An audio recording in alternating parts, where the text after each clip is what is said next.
we? Release the demon and see the fabric of reality tear. Hellraiser 3, coming up next. The October movies on the Sci-Fi Channel. Be afraid. Oh, Pop's residence. Crunch, crunch. Hello. Crunch, crunch. Hello. Crunch, crunch. Huh?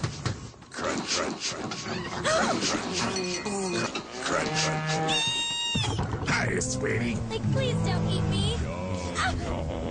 Gotta have my pops. Hellraiser 3, 1992. I've said it before I did the reviews last year for Halloween. This is me getting ahead a little bit on this season. I love Hellraiser when it first came out. It's kind of like in my Nexus era, right? Watched it several times, owned it pretty quickly when it was released, and enjoyed Clive Barker material. I read a lot of the comic books, novels, works that he had done, the other projects, things like that. So when this movie came out, I was really disappointed with the second one. And with the third one, I thought, well, there's some interesting elements and premises and things like that. So I said, well, let me do this one as well, do a quick sort of like rewatch reaction, kind of give you my thoughts on revisiting the film. And the premise is, kind of a modification of where we are, because what they do is the fallout of the last film involves a separation of Pinhead. So, because of the humanity that was revealed at the end of Hellraiser 2, right? Pinhead sort of like sees who he really is, basically, right? So you end up with like a split between the human part and the Pinhead part. And now Pinhead itself is trying to get into our world, and God knows what kind of chaos and mayhem it would bring. And you have like the human part, the World War I veteran. His name is Elliot Spencer. He's sort of like trapped in like a limbo because there's rules with how things operate. And the Hellraiser sort of like a demonic element has embodied itself not just with the puzzle boxes like the gateway device, but with this pillar. And you have this nightclub guy who buys this pillar, and in the process of him sleeping and just having another disposable woman because he's a nightclub guy, there's blood that gets on the thing, and anyway, we'll get to some of those kind of elements, but I don't know. It doesn't really work for me. I'll be perfectly honest. We're just going to cut right to the chase a little bit with some of the footage. Love the box. Love some of the elements with it. And the problem with the trailer is it teases this backstory of everything happening before we kind of get to what was going to be in this movie. Because when we got to this sequence where you start to actually see Pinhead sort of emerge into our world, it's some very heavy-handed sort of like mocking of Christianity and Jesus per se. So obviously I'm not a big fan of all this. It just feels, and I'm sure Clive Barker and the other creators would be happy with this, right? That it makes me uncomfortable or but it's not in a way that I have a positive response to. It's sort of an off-putting way. Like it almost can be too much.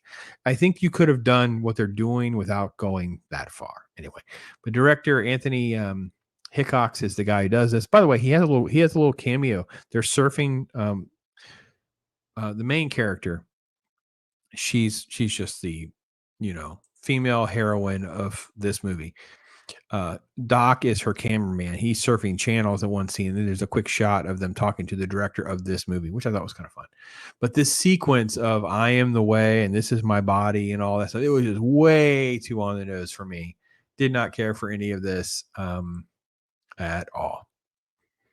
And some of the stuff that's in this footage and stuff like that, the exploding person and what she witnesses and things like that, typical Hellraiser stuff, the box, the chaos. Here's that pillar I was telling you about, which gets completely bonkers because you have sort of like, the first girl and then the second girl that comes along, and she's like, she thinks of herself as being disposable. Her name is Terry, right? Now, Joey is our main character girl. You saw her a minute ago.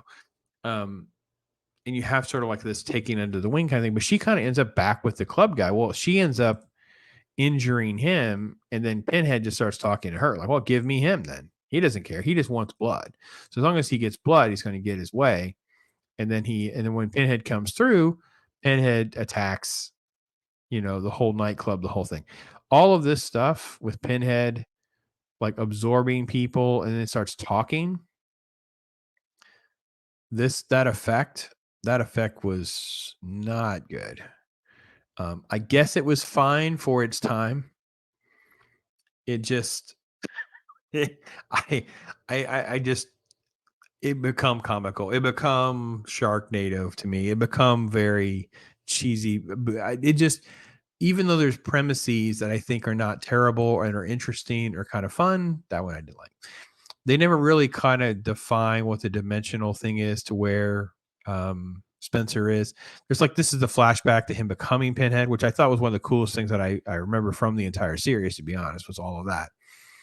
And then whenever he is in our world, he attacks the club. Everybody's going to get executed. And then he transforms them into like these weird new versions of Cenobites. So like the disc jockey becomes like a CD Cenobite, and it has like CDs it can throw and hurt people and stuff. It's pretty ridiculous and terrible. Those kinds of things. The camera guy is turned into like a camera Cenobite, right? That's Doc. He turned into camera. It was just, this is just so awful and cheesy and bad. And this is the CD guy getting ready to throw it at an innocent bystander and create chaos, stuff like that. So,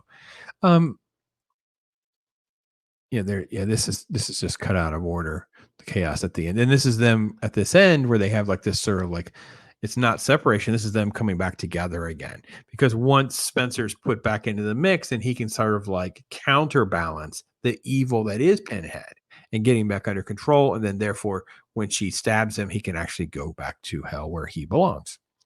So is it the worst horror movie to sit through and experience and whatever? No. Is it good? No. Will I watch it again? Probably not anytime soon. The foreseeable future. I don't know why. I did say, I will say this: the ending of it is interesting because the girl tries to get rid of the box. Like once they've won, she puts it into this pool of concrete. But later, when they have a shot of this building where I guess is where they would have put the building on top of that concrete. And the inside has the designs of the box. Now, it's not a credit scene per se, but it's sort of like that tease for what would happen next. I actually like that element more than most of the elements in the movie, to be honest. So anyway, that's my take on it. To me, Hellraiser is like, there's one Hellraiser movie. This number two are like these.